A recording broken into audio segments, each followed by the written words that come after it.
Bonjour à tous.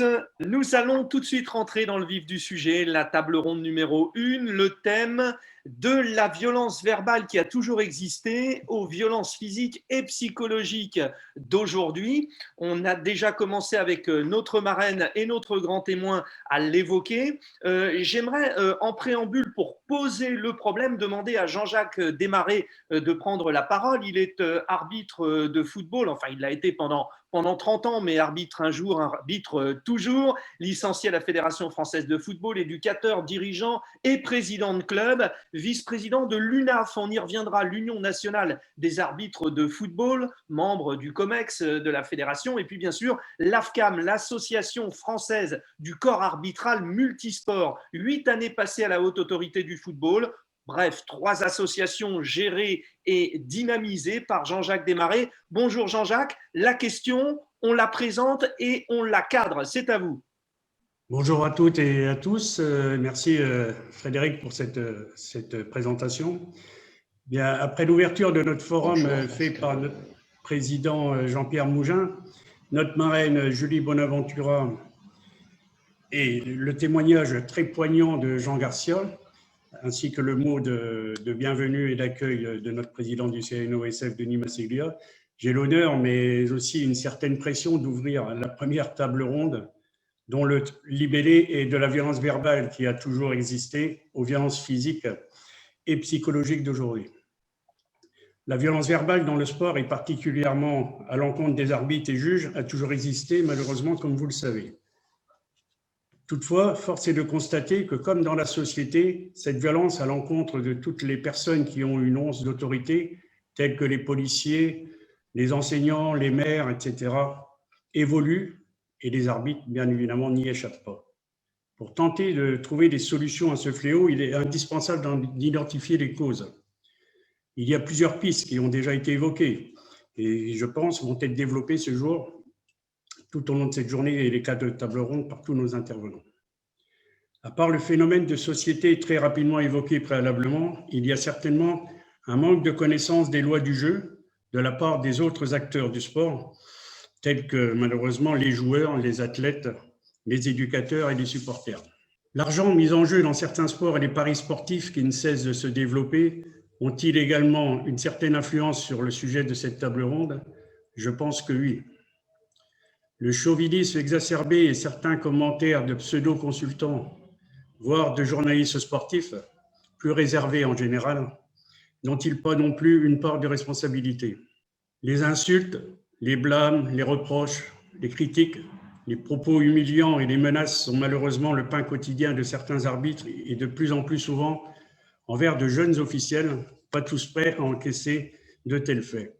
Heureusement, ce n'est pas une généralité et de nombreux sportifs, entraîneurs, supporters et journalistes respectent le corps arbitral, comprenant la complexité de la fonction. Cette violence diffère énormément d'un sport à l'autre. Tout dépend de la culture de certains sports et de leur code disciplinaire. Ces violences verbales sont malheureusement parfois suivies de violences physiques, totalement inadmissibles dans le sport, et celles-ci devraient être traitées avec une tolérance zéro. Certaines fédérations l'ont compris, et Jean Garcia l'a bien expliqué également tout à l'heure. Aussi grave et beaucoup plus sournoise est la violence psychologique, car elle vise l'intégrité psychologique de l'être humain qu'est l'arbitre ou le juge. Cette grave pression peut avoir des conséquences désastreuses tant sur sa carrière sportive que sur sa vie professionnelle et également familiale. Dans les catégories jeunes, ce sont souvent les parents, alors qu'ils devraient être des exemples, qui attisent les violences verbales, croyant tous que leur progéniture va être un futur champion olympique ou champion du monde. Autre violence qui évolue ces dernières années, ce sont des échanges incendiaires, comme ça a été évoqué tout à l'heure, sur les arbitres, relayés par les réseaux sociaux, même par des personnes n'ayant pas vu la compétition ou le match. Certaines fédérations ou associations ont classifié les différentes incivilités et violences et ont également classifié les différents auteurs en mettant en place des observatoires des comportements. Ces différentes violences à l'encontre du corps arbitral sont une des préoccupations premières de notre association qui défend les valeurs du sport sans violence et du fair play, tout comme l'AFCAM pour les 97 sports et 246 000 arbitres qu'elle représente. Je repasse la parole à Frédéric, qui, après cette brève introduction, va animer ce débat avec nos 5 invités qui, par leur expérience d'arbitre, d'entraîneur, de supporter, de président de ligue, de sports différents, vont pouvoir étayer les éléments de cette introduction. Merci et je suis impatient de voir la richesse de nos futurs débats.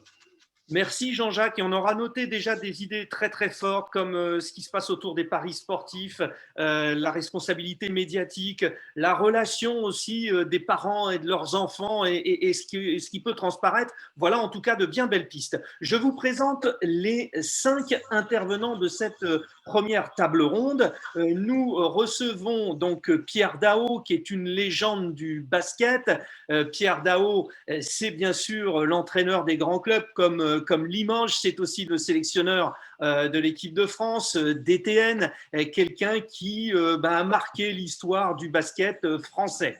Le deuxième intervenant, Pascal Parent, arbitre fédéral honoraire, et puis surtout, il nous parlera de son expérience à la Ligue Auvergne-Rhône-Alpes de football et d'une fameuse jurisprudence, je ne vous en dis pas plus, mais en tout cas, il va nous parler efficacité. Troisième intervenant, Michel Abravanel, que son exemple est intéressant. Il suffit de dire de quelle fédération il est issu, la Fédération française des sports de glace. Vous avez compris qu'avec toutes ces disciplines, il y a tellement de différences d'approche du métier d'arbitre. Avec Michel, nous en parlerons.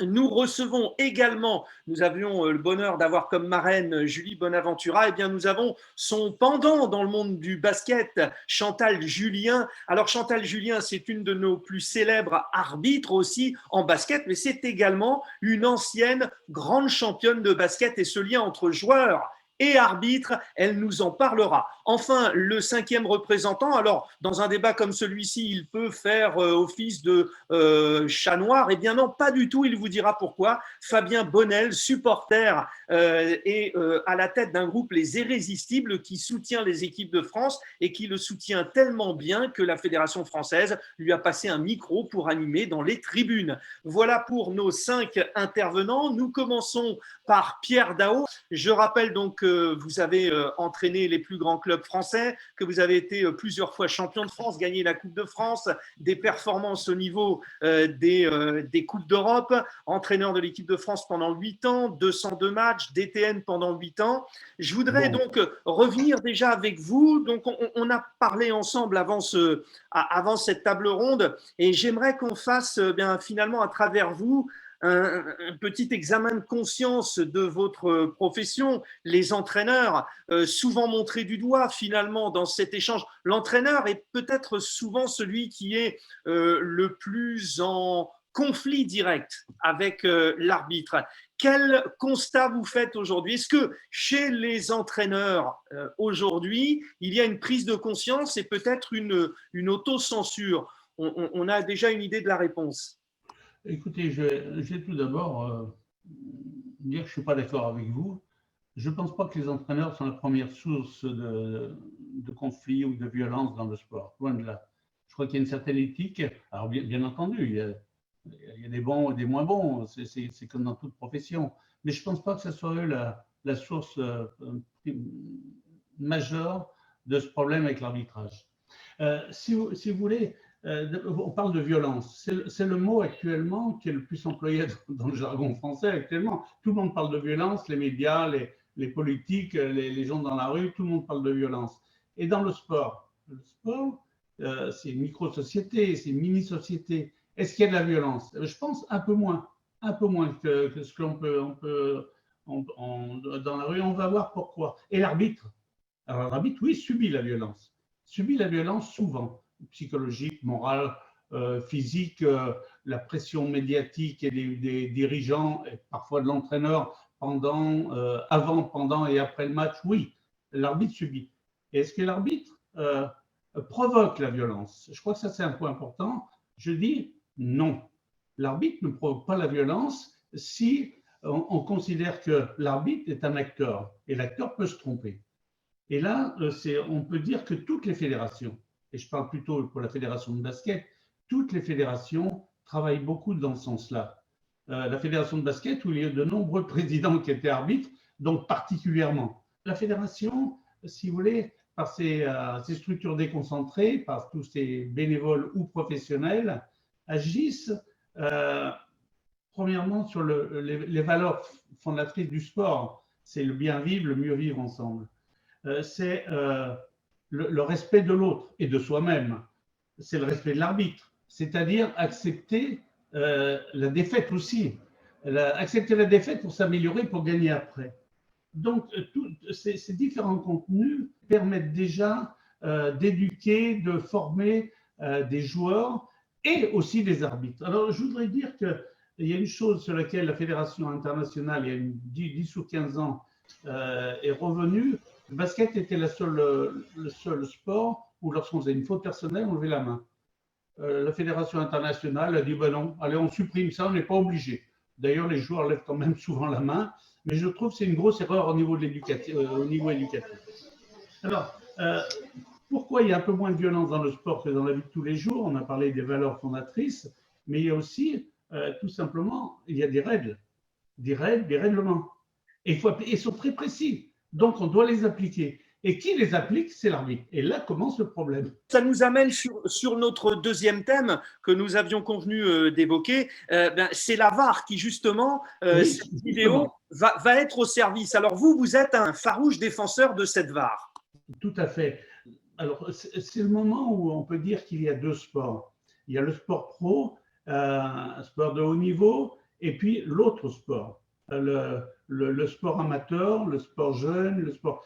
Et je crois que, je vais prendre l'exemple pour défendre la VAR, enfin plutôt l'assistance vidéo, parce que la VAR, c'est pour le football. On parle que de football ou trop du football. Donc, on va parler aussi de l'assistance vidéo en général. Je crois qu'il est indispensable. Quand on sait que, par exemple, dans le tennis, l'œil d'un arbitre peut est précis jusqu'à 2 cm. Mais par l'assistance vidéo, eh ben, c'est 2 mm. Donc déjà là, on voit qu'on est obligé, malgré les dires de certains dirigeants très haut placés, même au niveau mondial, de prendre en considération que la technologie doit assister l'arbitre. Mais assister l'arbitre, ça ne veut pas dire remplacer. C'est l'arbitre qui décide quand il peut aller. Et toutes les fédérations ont des règlements différents. Donc on ne va pas rentrer d'une manière trop précise de ce côté-là. Mais c'est l'arbitre qui a un assistant supplémentaire. Alors, si vous voulez, je crois que l'assistance vidéo est beaucoup plus vieille que ce que l'on dit généralement. Les premières tentatives étaient au milieu des années 80 avec la Fédération américaine de soccer, mais très vite, au bout de 4-5 ans, ils ont vu que ça ne servait pas à grand-chose, que ça ne menait pas à grand-chose, donc ils ont supprimé. Je me souviens d'une conversation que j'avais eue avec Jacques Fauroux lorsqu'il voulait développer le rugby à 13 en France, où là, il voulait lui aussi faire de l'assistance vidéo. Ça, c'était aux alentours de 95. Mais vraiment, le démarrage de la vidéo, et là encore, c'est le basket qui théoriquement, souvent, est précurseur dans tout ce qui est technologique. Le basket était précurseur pour les statistiques, pardon. Ils sont aussi précurseurs par la NBA en particulier, donc au niveau de l'assistance vidéo. Alors, le problème qu'il y a, je ne voudrais pas être trop précis, mais l'arbitre a un assistant, mais il ne faut pas qu'il aille voir trop souvent cet assistant, parce que les spectateurs ne sont plus contents. C'est les temps morts. Les télévisions ne sont plus contents. Donc, à partir de ce moment-là, même certaines fédérations notent les arbitres en fonction de leur trop grand nombre, ou pas assez, mais trop grand nombre de consultations vidéo. Je crois que la VAR ou l'assistance vidéo, c'est indispensable, mais pas trop. Est-ce qu'il faut rechercher encore une technologie? Ben oui, de toute façon, c'est irréversible. On aura toujours une assistance vidéo plus pointue. Ceci étant, il faut que l'arbitre considère vraiment que ce n'est qu'un assistant ou une assistante, et en aucun cas, c'est pour le remplacer. Car l'arbitre est indispensable dans un match, indispensable en essayant de faire le moins d'erreurs possible. Bien évidemment, il en fera. Donc, l'assistante vidéo va lui permettre d'en faire un petit peu moins. Et puis, je pense qu'à partir de ce moment-là, eh bien, le sport, il gagnera. et lui laisse bien sûr sa liberté d'interprétation, puisque finalement le final cut, la décision finale, après visionnage, c'est l'arbitre qui la donne. C'est toujours l'arbitre qui finalement est responsable du match. C'est un acteur, et comme tout acteur, eh bien, on le dit aux jeunes, il faut le dire aussi, les professionnels le savent, tout acteur eh bien, peut faire une erreur, et dans ce cas-là, il faut la Merci Pierre, merci. Je salue également Ludivine Morbin. Elle va scruter vos questions. Si vous avez des questions, vous les posez par écrit. Elle les sélectionnera, non pas sur le choix de l'intérêt d'une ou deux personnes, mais surtout en ayant fait la synthèse de l'ensemble des questions pour aller à ce qui vous passionne le plus. Je reçois maintenant Pascal Parent, qui est président de la Ligue Auvergne-Rhône-Alpes de football, membre du COMEX, ancien arbitre, ancien président. Pascal, j'aimerais avec vous commencer sur cette fameuse sanction de 30 ans. Vous allez nous le raconter. Alors, c'était dans le district de Lyon et du Rhône, donc recrudescence de coups d'arbitre. Il fallait prendre des décisions et là, vous décidez de sanctionner. Et fort, 30 ans. Et vous allez nous le confirmer, ça a marché. Bonjour à tous d'abord. Nous sommes en 2001 et effectivement, fin avril, on dénombre malheureusement dans le district de Lyon et du Rhône à l'époque une quinzaine de coups à arbitre. Alors, on est exactement dans le thème rappelé par le président Mougin et Jean-Jacques tout à l'heure, c'est, bon, alors j'allais dire on peut admettre, non, mais enfin une violence verbale peut à la limite être tolérée, même si elle doit être sanctionnée, mais comment faire que cette violence ne devienne pas physique? Au nom de quoi un arbitre sur une décision, surtout dans nos championnats départementaux, peut-il être frappé? Et à ce moment-là, on décide avec, je n'étais pas encore président du district à l'époque, mais avec mon collègue Jean-Claude Lefranc, qui est aujourd'hui président de l'UNAF, donc, de faire une assemblée générale extraordinaire des arbitres à une date assez improbable, qui devait être le 7 mai, le 8 mai, le 9 mai, vous voyez, où normalement vous n'avez personne. Et là, on a eu d'abord énormément de participants, je crois qu'il y a eu plus de 200 personnes qui sont venues, et des témoignages qui confirmaient le malaise que vivaient nos collègues arbitres et bien sûr le côté inadmissible de ces coups arbitres. Donc, on a ensemble rédigé une proposition qui était de radier à vie tout fautif licencié qui se rendrait coupable d'un coup arbitre. Et j'ajoute aussi, parce que c'est important, de mettre en compétition son équipe. Parce que je pense qu'il y a la sanction individuelle qui est importante, mais la sanction collective doit aussi accompagner cette sanction individuelle. Alors juridiquement, on vous dira qu'elle est peut-être pas très solide, mais en tout cas, nous, on a fait délibérer ça à l'Assemblée générale du district de Lyon et du Rhône, et c'est les clubs qui, à ce moment-là, ont voté ce dispositif sur notre proposition. Alors, les débats ont été pas simples, mais cette proposition est passée donc en 2001. Depuis 2001, dans le district de Lyon et du Rhône, toute personne qui frappe un arbitre ou un officiel, d'ailleurs, ça peut être un délégué, etc., est radiée à vie, alors transformée, vous l'avez dit, Frédéric, en 30 ans, puisque là aussi, juridiquement, les sanctions à vie, paraît-il, ne sont plus très fondées. 30 ans de suspension, je pense qu'on a réglé le problème à peu près de la même manière que si c'était à vie. Oui, c'est finalement un alignement sur la justice, simplement. Voilà, aujourd'hui, on nous explique que les peines à perpétuité sont de moins en moins fondées juridiquement. Et la mise en compétition de l'équipe. Et effectivement, depuis cette date-là, les mauvaises années, nous avons dans le district de Lyon et du Rhône 2, 3 coups à arbitre au lieu des 15 dont je parlais tout à l'heure. Et souvent, et ce sont des bonnes années, aucun coup à un arbitre durant l'ensemble de la saison, alors que le district organise à peu près 800 matchs par week-end, hein, pour donner une idée du volume. Pascal, nous avons identifié avec vous aussi le lieu de violence. Finalement, on s'aperçoit que le carré vert, bon là on parle de football, hein, puisque c'est votre sport, au niveau du carré vert, ça reste assez calme. C'est ce que vous appelez la main courante, c'est-à-dire autour du terrain où souvent les parents sont là, ou des supporters sont là, se tiennent, et là c'est ici que commencent encore les problèmes. Et du coup, on n'est plus dans le match, donc la sanction n'est plus la même. Alors, effectivement, on considère qu'avec les dispositions que je viens de rappeler, On a à peu près réglé les problèmes concernant les arbitres sur le rectangle vert, effectivement. Et que joueurs, entraîneurs, enfin les bandes touches, jouent beaucoup mieux le jeu qu'avant. Et c'est une très grande satisfaction pour nous. Effectivement, il reste l'environnement du match, au-delà de la main courante, où là, on peut même pas demander au club, j'allais dire, d'avoir des mesures préventives, parce que comment voulez-vous interdire à quelqu'un qui est derrière la main courante, qui est rentré sur le stade, qui parle, de lui dire bah, il ne faut pas dire ça ou éviter de. Et comme vous le rappeliez, souvent, ce sont dans les matchs de jeunes les parents, les accompagnateurs qui ne donnent pas un très très bel exemple. Il y a aussi une nouvelle main courante qui est l'écran d'un ordinateur. C'est-à-dire que l'ordinateur aujourd'hui a une nouvelle main courante. J'ai l'impression que derrière cet ordinateur, tout le monde se permet tout et n'importe quoi sous prétexte qu'on est caché, entre guillemets, derrière son ordinateur. Voilà.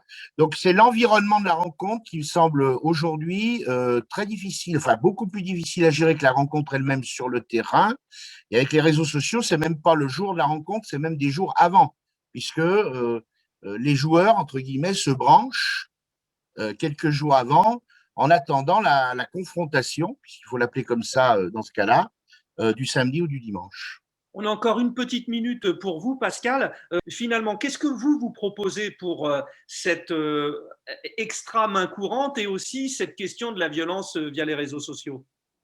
Ah bah, très honnêtement, on a peu de réponses. On a des réponses disciplinaires. Moi,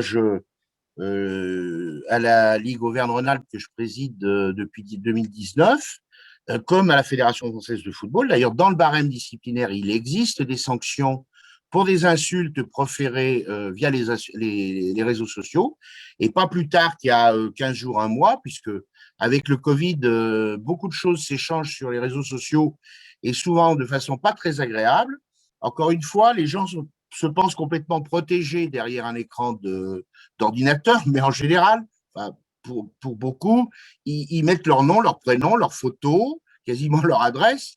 Donc, ce n'est pas difficile de faire une comparaison entre la personne qui s'exprime sur les réseaux sociaux et un licencié du football ou d'un autre sport que nous avons dans nos fichiers.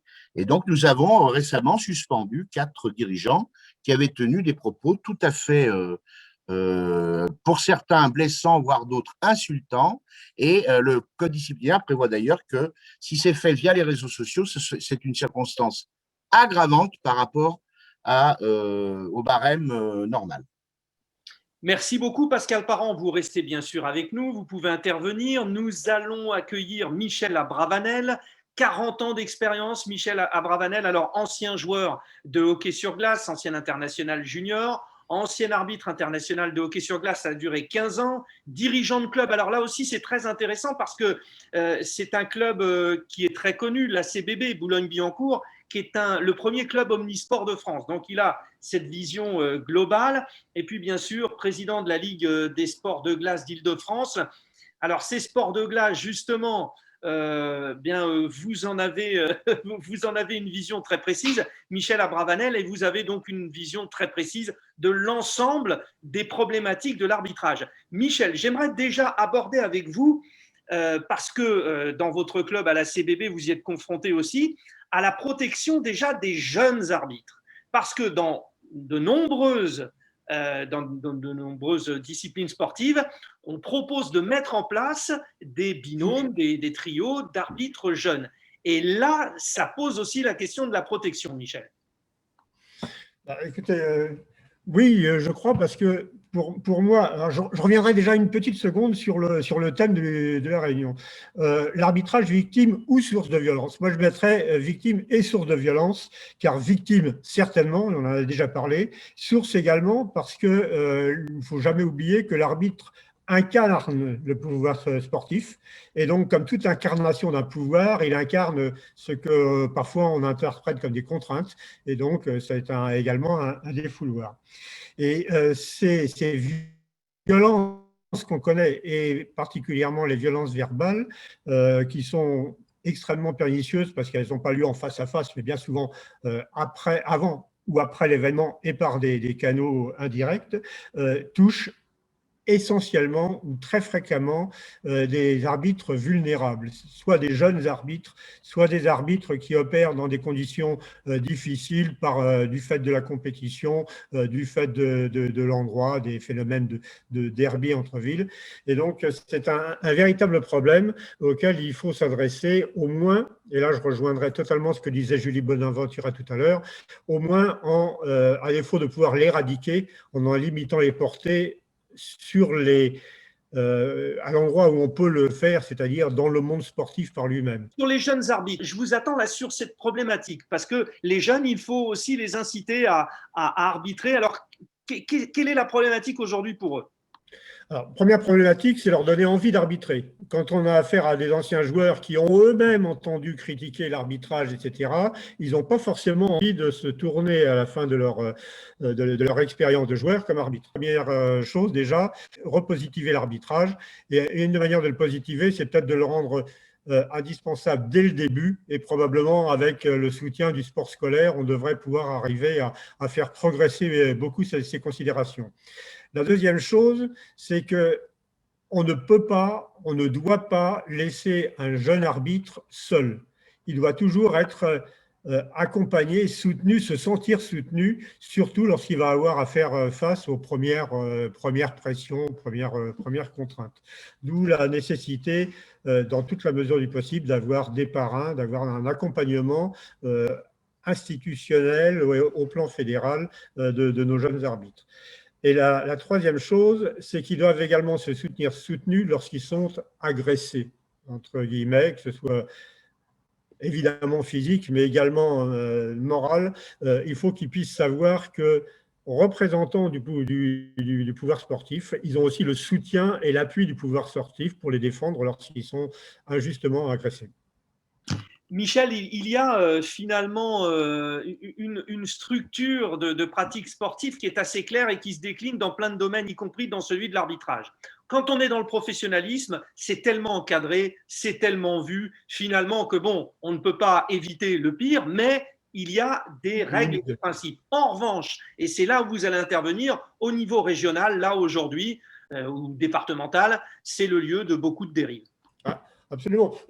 Déjà, une considération que je retire de mon expérience d'arbitre international, c'est, je dirais, presque plus facile mentalement d'arbitrer un match de haut niveau qu'arbitrer un match de 3e, 4e, 5e division dans une banlieue.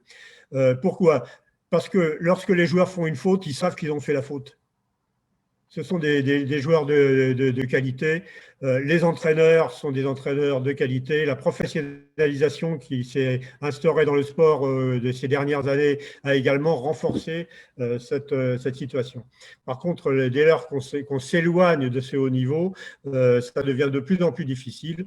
Et effectivement, c'est là que se posent les problèmes. Finalement, ça revient à ce que nous évoquait Pascal Parent au cours de ce passage au-delà de la main courante. Tout est difficile à gérer et dans un stade professionnel, il y a le service de sécurité, pas évidemment au niveau régional. Du coup, ça nécessite aussi de former les uns et les autres sur la gestion de la pression. Finalement, on peut demander dans la formation d'un arbitre à avoir une approche psychologique d'une certaine manière. Absolument, c'est indispensable parce que la connaissance technique, je dirais que c'est le plus difficile en termes de durée et de complexité des règles à assimiler, mais tout le monde peut assimiler une règle, alors que assimiler des modes de fonctionnement, des modes de relation, ce que les Américains, enfin les Anglo-Saxons appellent le body language, c'est extrêmement complexe. Et là, oui, il faut avoir des appuis. Je crois que dans la formation des jeunes arbitres, il faut absolument intégrer cet aspect psychologique, comment se comporter à l'égard des joueurs, des dirigeants, rester à sa place tout en étant assurer l'autorité dont on est délégataire. C'était très enrichissant. Merci Michel. Nous allons accueillir Chantal Julien. Alors Chantal Julien, aujourd'hui, elle est directrice de l'arbitrage de haut niveau à la Fédération française de basketball. Bon, ça s'arrêtera fin 2021. Elle va passer à autre chose. Arbitre instructeur pour toutes les compétitions internationales. Et puis, ce qu'il faut rappeler, c'est qu'elle est entrée dans l'histoire. Première femme à arbitrer une finale de championnat du monde féminin. C'était en 2002 en Chine. Ancienne joueuse de très haut niveau. Chantal Julien est avec nous. Vous étiez hier sur les terrains parce que la Jeep Elite a beaucoup de retard, la Pro B aussi, le calendrier du basket a beaucoup souffert. Donc déjà, la relation avec l'arbitre femme. Ah, nous y venons. Alors, est-ce que ces machos sur le terrain le sont toujours de plus en plus ou est-ce que ceux qui finalement ont un tel attachement à leur maman, à leur sœur, se retiennent un peu plus que si c'était un homme en face d'eux parce que c'est une arbitre femme? Alors, bonjour à tous, c'est un plaisir d'être avec vous aujourd'hui. Effectivement, c'est un sujet qui revient régulièrement. Pour avoir essuyé les plâtres, on va dire, en tant qu'arbitre féminin dans le monde, quand j'étais arbitre, dans un monde masculin, ça a été effectivement difficile par rapport à l'environnement, on va dire. Violence verbale, bien sûr, c'est le sujet, hein. Mais ce que j'ai envie de dire, c'est que le fait d'avoir joué, dans tous les cas, la connaissance technique a été très importante pour moi, de par la qualité de la prestation sur le terrain et par rapport à la relation que j'ai pu avoir avec les acteurs. Donc, il y a effectivement des violences verbales qui sont passées avec les acteurs, mais cette violence-là, je sais pas vraiment une violence, mais le fait de ne pas avoir l'habitude d'avoir un arbitre féminin sur le terrain, forcément, il y a joué, puisque ce monde macho, on peut dire que c'est un monde macho, mais quand on est sur le terrain, on a quand même des règles, il y a des règles à appliquer, et on a aussi des moyens de sanction sur le terrain. Donc, un moyen de communiquer aussi avec les gens qui connaissent pas, notamment mon passé de joueuse, ça m'a aidé beaucoup parce que certains acteurs me connaissaient en tant que joueuse, donc ils savaient que je connaissais un peu le basket. La personnalité également et la force mentale est très importante, encore plus pour une femme, puisqu'on juge plus facilement une erreur commise par un arbitre féminin qu'une erreur qui peut être la même commise par un arbitre masculin. Donc ça, il faut être blindé, il faut se préparer, il faut être fort par rapport à ça et pouvoir réagir par rapport aux réactions. Donc effectivement, il y a une question d'éducation aussi, puisqu'il y a des gens qui sont respectueux, qui sont peut-être plus respectueux parce qu'ils ont une arbitre féminin sur le terrain, et à l'inverse, il y en a qui vont peut-être plus agressifs parce que justement, c'est une arbitre féminin sur le terrain. Et ce qui est le plus difficile également, c'est forcément l'extra-terrain, c'est-à-dire le public, les réseaux sociaux, vous en avez parlé. Mais moi, d'ailleurs, je me suis toujours refusé d'aller sur les réseaux sociaux à cause de ça, parce qu'il y a de tout et n'importe quoi, donc je préfère même pas le lire. Mais tout ce qui est public, forcément, c'est quelque chose qu'il faut emmagasiner et forcément rester dans son match ou dans son activité et ignorer ça. Donc, c'est forcément pas évident et le public est forcément pas sanctionnable. Donc, il faut accepter à arbitrer dans des conditions où, effectivement, on entend des noms de tout et n'importe quoi sur un arbitre féminin en particulier. Mais je reste persuadé quand même que l'arbitre féminin, autant qu'un arbitre masculin, s'il a la compétence d'arriver au plus haut niveau, elle doit y arriver. On ne doit pas faire cette distinction d'avoir d'a priori sur un arbitre féminin. Et ça, je me bats pour justement, en tant que directeur de l'arbitrage français, faire valoriser ces arbitres féminins qui ont la compétence d'aller en haut et je les pousse vraiment à arbitrer sur du masculin. C'est ce qui fait progresser et ce qui fait aussi apprendre beaucoup de choses. Oui, Julie Bonaventura pourra nous le confirmer aussi. J'ai en tête quelques savoureux échanges ou épris avec vous aussi. Au basket, ils sont très grands, donc en plus, il y a cette différence de taille. On notera quand même qu'il y a encore la question des réseaux sociaux. Ça va faire un chapitre dans le compte-rendu de ce forum. Chapitre aussi, et on aura ça en fil conducteur. Vous êtes ancienne sportive de haut niveau, vous devenez arbitre. Ça, c'est une passerelle importante. Alors, on va dire pour, évidemment, la connaissance, on peut, mais aussi pour la gestion de carrière, parce que bien souvent, les arbitres ne peuvent pas devenir professionnels parce que ça dure un minimum de temps et il y a la carrière professionnelle à côté. Mais quand on a été joueur, on peut dire « je fais 10 ans joueur, je fais 10 ans arbitre, je fais 10 ans entraîneur ». C'est là l'avenir, non ? Oui, ça peut, si ce n'est qu'aujourd'hui, le statut, enfin, dans peu de sports d'ailleurs, le statut d'arbitre professionnel est en place. En basket, c'est un projet pour l'instant. Je sais que ça existe en foot, en rugby et à d'autres sports, en hand, je crois aussi. Mais c'est un projet. Mais effectivement, un joueur qui bascule de sa carrière de joueur vers une carrière d'arbitre, il ne peut pas être professionnel aujourd'hui. Donc, il faut qu'il ait un travail à côté pour pouvoir manager sa carrière d'arbitre. Moi, j'ai eu la chance d'être employé à la ville de Mandelieu où j'habite. Et là, j'avais un statut particulier qui me permettait d'arbitrer à tous les niveaux et de partir sur le plan mondial sur mes compétitions. Donc ça, c'est important de pouvoir avoir un employeur, entre guillemets, quand on est arbitre, qui soit conciliant et sur lequel on puisse s'appuyer. Par contre, en tant qu'entraîneur, c'est vrai que le statut professionnel de l'entraîneur est en place. Donc c'est vrai que c'est souvent les joueurs basculent plus facilement d'un statut de joueur à un statut d'entraîneur, avec des formations qu'ils peuvent avoir et devenir professionnel plus facilement en tant qu'entraîneur. Moi, en tout cas, au départ, mon intention, quand j'ai arrêté de jouer, c'était plutôt d'être entraîneur.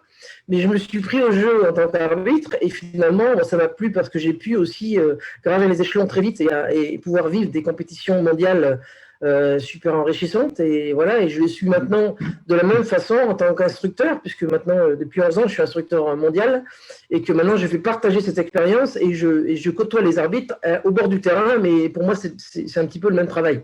Voilà, donc on rencontre effectivement ces violences et ces managements.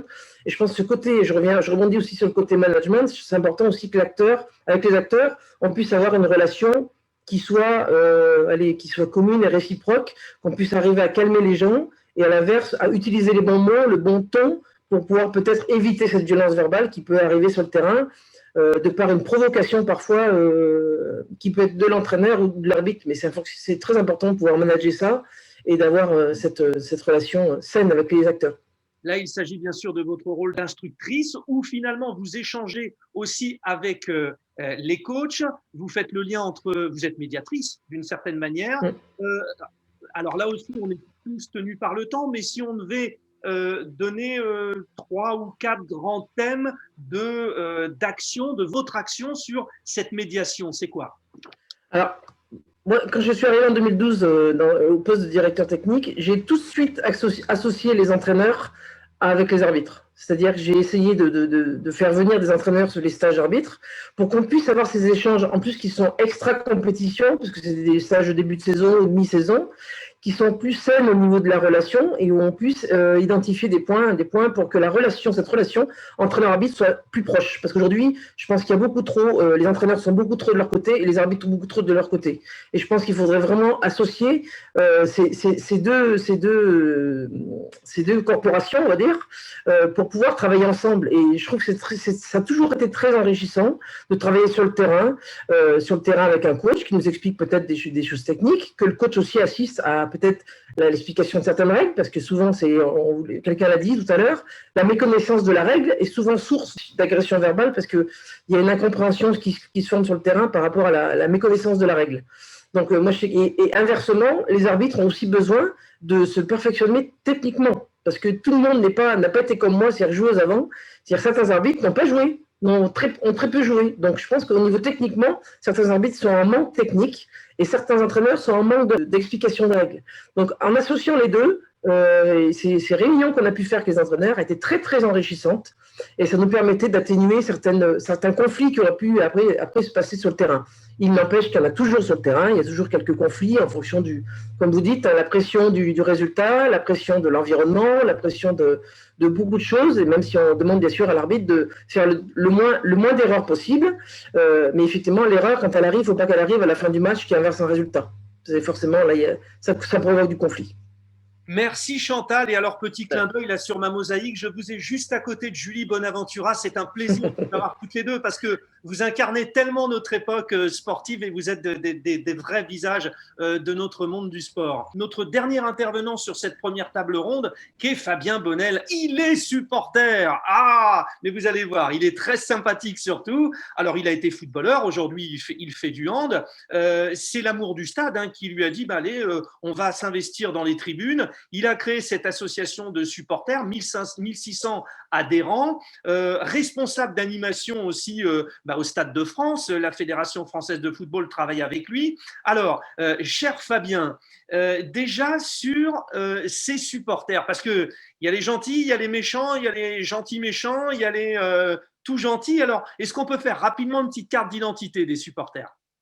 Avec plaisir. Bonjour à toutes et à tous et merci pour cette invitation et très honoré d'être avec des personnes si éminentes. Alors, pour la typologie des supporters en général, je ferai une palette qui part du moins engagé en gros au plus engagé, au plus investi. On va partir d'abord, parce que tous composent un stade et tous peuvent réagir. On va partir de l'invité déjà pour détendre un petit peu, celui qui va autant regarder ce qui se passe sur le terrain que ce qui se passe sur le buffet, qui ne va pas forcément avoir un impact. On va venir au spectateur, lui, qui peut avoir un rôle à jouer. Il va venir par amour du sport, pas forcément par lien pour une des équipes qui sont ou un des joueurs qui est présent sur le terrain, mais par amour du sport qu'il va voir aussi. Et on a aussi rapidement le spectateur qui va se sentir client et ayant payé une place et attendant d'avoir quelque chose et qui, lui, va peut-être pouvoir commencer à avoir une influence, faire part peut-être de son mécontentement si ça ne se passe pas comme il le veut, parce qu'il a payé sa place et il attend un retour sur le spectacle. Et on va en arriver aux supporters, donc qui vont avoir une certaine fidélité envers leur équipe, des moins investis, en tout cas ceux qui vont se contenter d'apporter leur soutien, d'apporter leur amour envers leur équipe, mais qui ne vont pas être acteurs. Et la dernière typologie pour moi de supporters, ça va être les acteurs du match. Ceux qu'on a tendance à appeler ultras, mais même à l'intérieur de cette physionomie des ultras, il y a toute une palette de nuances qu'on a pu voir, nous, parce qu'on est en lien avec des instances type la Direction nationale de lutte contre le hooliganisme, que eux définissent via l'histoire du développement des ultras par d'abord les ultras Tifo et Harmonia et les Tifo et Violencia. Le Tifo, en général, c'est tout ce qui est l'animation dans le stade. C'est le nom du tifo, ce qui se démocratise, c'est toute l'animation visuelle qui est mise en place avant le match. Et ensuite, c'est tout ce qui va être gestuel, drapeau, animation, et les chants également, voire les réactions. Les chants qui, quand on est acteur du match, est notre façon de mettre la pression sur le match, de supporter notre équipe, de surmotiver notre équipe et de jouer évidemment de l'autre côté sur une certaine pression envers l'équipe adverse, voire, on en parlera, il n'y a pas de souci, sur une certaine pression envers l'arbitrage. Parce que plus on va être impliqué, plus on va être engagé, plus nos émotions vont se décupler en fait. Et dans le match, dans l'effet de foule, dans l'effet de masse, évidemment, à un moment donné, il y a possibilité que nos émotions dépassent un petit peu nos limites, notre entendement, et qu'on en arrive à certains excès. De mon côté, clairement, je m'inscris complètement en dehors de tout ce qui peut être violence verbale contre l'arbitrage, et encore plus violence physique, évidemment. Mais j'ai pu aller, moi, jusqu'au sifflet envers l'arbitrage. Ça m'est arrivé de contester une décision arbitrale. Et évidemment, vu des tribunes, on ne voit pas forcément bien tout ce qui se passe à la télé. Et je reviens sur les interventions qu'il y a eu sur la VAR tout à l'heure. La VAR agit en contrebalancier de tout support technologique que peuvent être les ralentis de la télé, les X ralentis même de la télé. Et donc, évidemment que face à ça, les arbitres doivent être munis de certains outils et la VAR y joue. Par contre, honnêtement, au niveau des tribunes, la VAR, nous, c'est un peu un ennemi parce qu'on ne comprend pas ce qui se passe, parce que c'est un moment de flottement global et à la limite, l'erreur est plus compréhensible de notre côté parce que qu'il y ait VAR ou pas, il y aura déception et il y aura réaction de la part du public.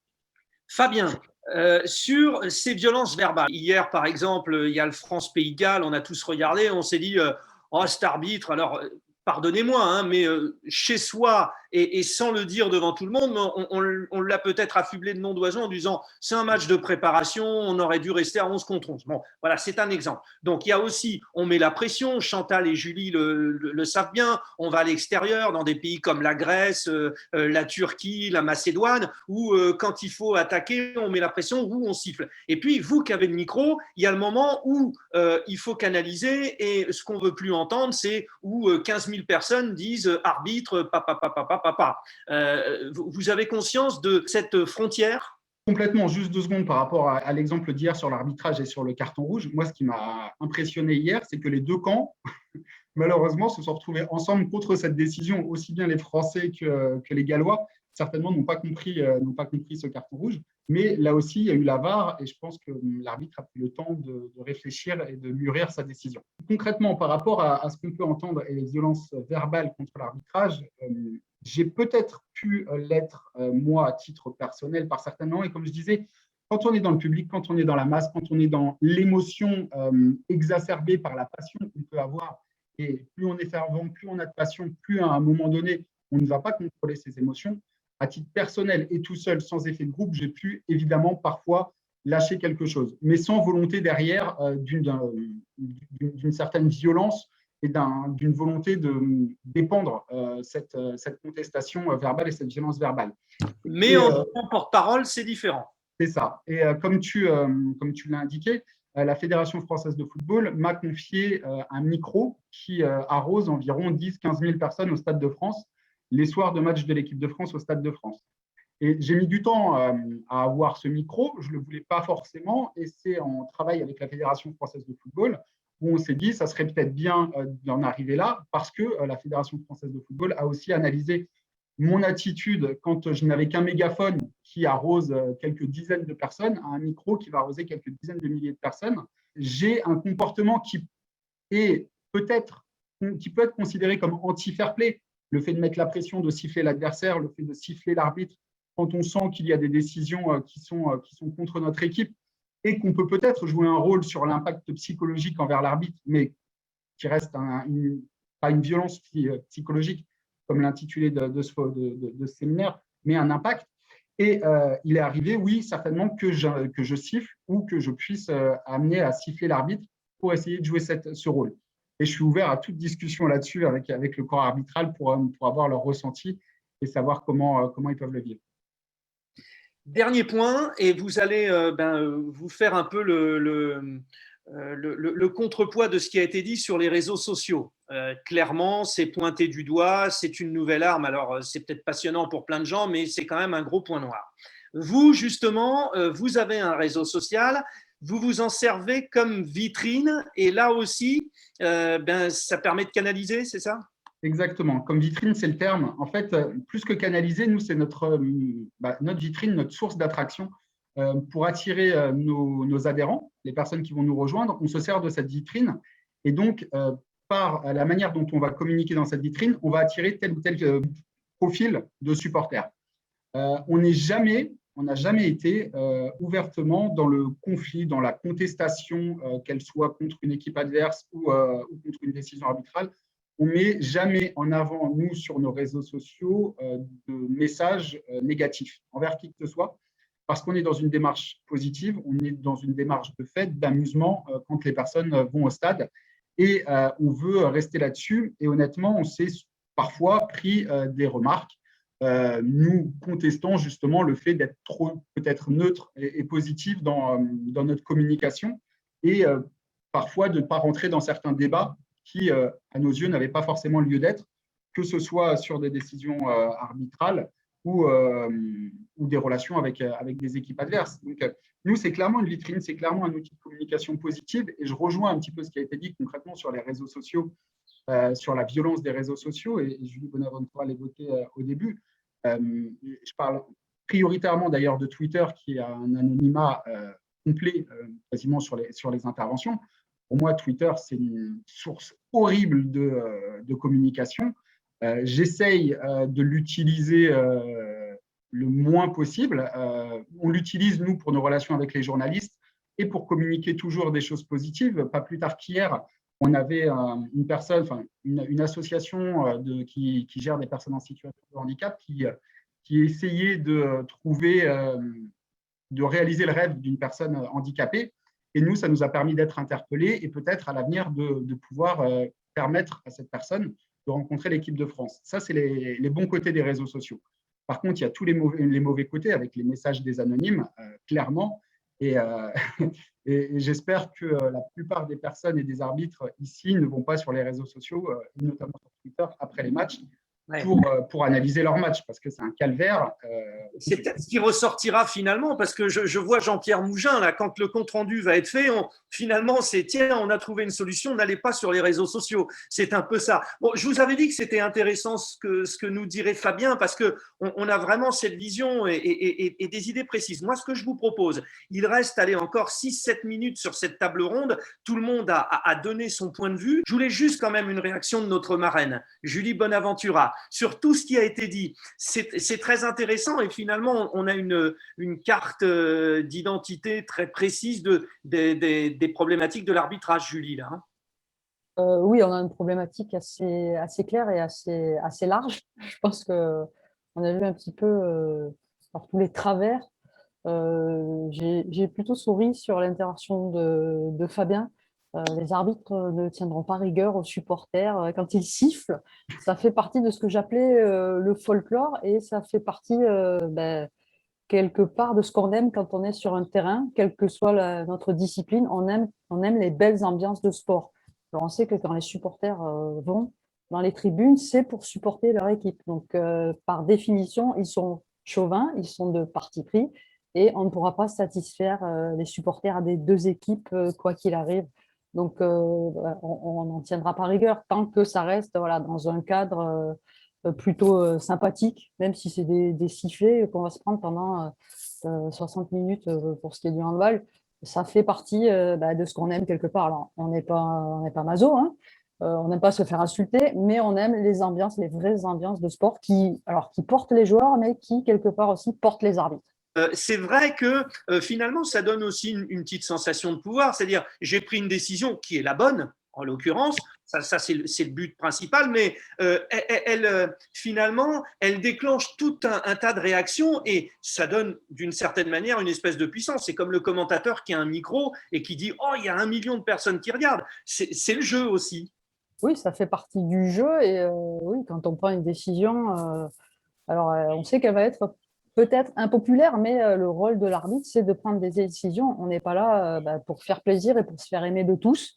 On est là dans un rôle bien particulier et il faut distinguer aussi l'homme ou la femme de l'arbitre. On endosse vraiment un costume quand on est sur un terrain et alors on prend pour cible l'arbitre, mais on touche aussi l'homme ou la femme qui est derrière ce costume d'arbitre. Donc les gens n'ont pas forcément conscience de ça quand ils sont attaqués sur les réseaux sociaux. Alors ça touche l'arbitre et ça touche aussi sa famille et son entourage qui sont parfois beaucoup plus choqués. Nous, effectivement, on ne va pas sur les réseaux sociaux parce qu'on sait, on connaît l'intelligence parfois des réflexions des gens, donc ça ne nous intéresse pas de savoir si les gens apprécient ou pas notre arbitrage. On se réfère plutôt à ce que nos formateurs pensent, c'est quand même plus intéressant.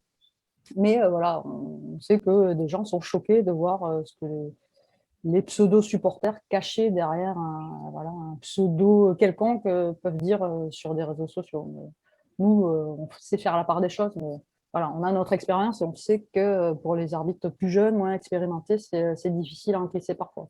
Ludivine, c'est à vous. Une question sur les réseaux sociaux, parce que c'est revenu pas mal. Est-ce qu'ils ne pourraient pas être mieux utilisés par les fédérations? C'est une question de Fabien Tossolino, le membre actif des Irrésistibles français, comme par exemple utiliser les influenceurs.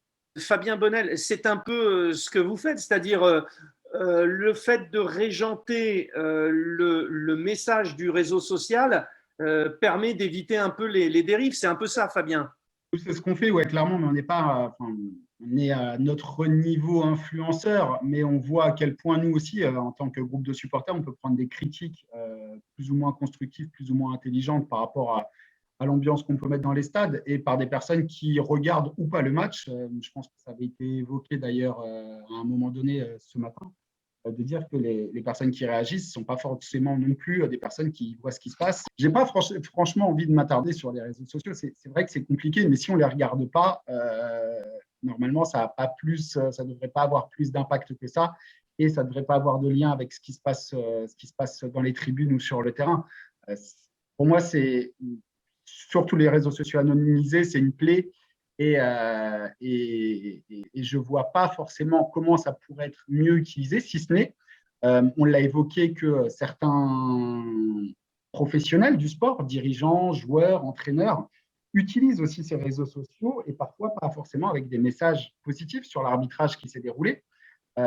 J'ai quelques noms en tête, mais je ne vais pas les dire pour pas blesser et parce que j'en ai pas assez pour distinguer. Mais je sais que voilà, il y a certains présidents, entraîneurs qui peuvent se permettre, a posteriori d'un match, de critiquer ce qui s'est passé sur l'arbitrage. Moi, honnêtement, de ma vision, j'encourage l'arbitrage et on faisait la distinction tout à l'heure entre l'arbitrage professionnel et l'arbitrage amateur.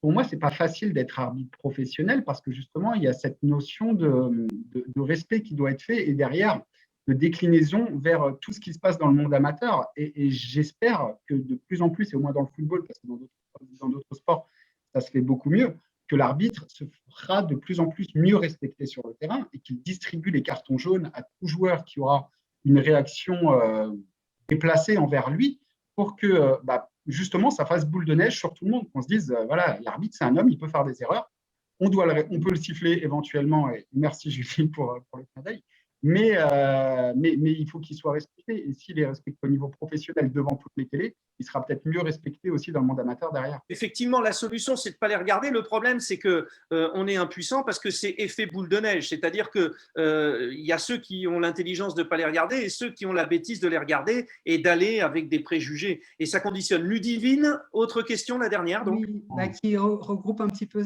Il y a plusieurs questions là-dessus, c'est sur l'éducation. Ouais. Est-ce qu'une des solutions, ce ne serait pas de faire, d'éduquer, que ce soit les arbitres, les dirigeants et aussi les parents? Est-ce qu'on ne peut pas intégrer l'éducation sur plusieurs niveaux pour permettre justement une meilleure compréhension à tous les niveaux? Alors, on peut peut-être faire un tour de table. Michel Abravanel, par exemple, sur cette pédagogie nécessaire. Bien sûr, pédagogie indispensable, c'est même pas nécessaire, c'est indispensable. Alors, les parents, je les mettrai un petit peu de côté parce que c'est une vision tout à fait partisane et un petit peu en dehors du technique. Par contre, la formation, la collaboration, la coopération, les échanges à tous les niveaux entre les enseignants, les entraîneurs, les coachs, les arbitres, comme il était fait référence tout à l'heure sur ces débats communs ou dans les formations d'arbitres avec la présence d'entraîneurs sont extrêmement importants. Et ce, dès le début. S'il ne s'agit pas uniquement d'aller former des entraîneurs qui sont chevronnés ou d'aller faire participer des entraîneurs chevronnés, mais également surtout des entraîneurs ou des jeunes enseignants en devenir ou des jeunes arbitres en devenir. Pascal Parent, peut-être une réaction, j'imagine, oui. Oui, moi je crois que dans les fédérations, on travaille plutôt bien sur ce sujet, parce que dans tous les modules de formation de nos entraîneurs, quel que soit le niveau, il y a toujours un module arbitrage. Et il y a aussi des initiatives, alors bien sûr qu'il faudrait les multiplier, mais par exemple, dans les catégories chez nous des tout petits, en U11 ou en U9, bon, il y a un système il y a un petit match, un petit plateau, les joueurs tournent, et celui qui ne joue pas fait la touche, enfin, ce qu'on appelait faire la touche à l'époque, c'est-à-dire devient arbitre assistant pour comme ça, il puisse découvrir un petit peu la fonction d'arbitre et la difficulté de la fonction d'arbitre, parce que même pour dire que la touche, elle est d'un côté ou de l'autre, des fois, c'est pas simple. Donc voilà, tout à fait d'accord sur le fait que plus on peut, très jeune, mettre des modules éducatifs dans les formations de nos différentes fédérations, bien sûr que c'est important. J'ajouterais seulement sur ce point que la table ronde numéro 3 cet après-midi, elle a pour thème quelles sont les actions éducatives et de prévention à mettre en œuvre. Donc, on rentre bien dans la question qui vient d'être posée. Je pense que là, on aura un éclairage intéressant de différents acteurs, y compris les acteurs de l'enseignement, du NSS et de l'USEP.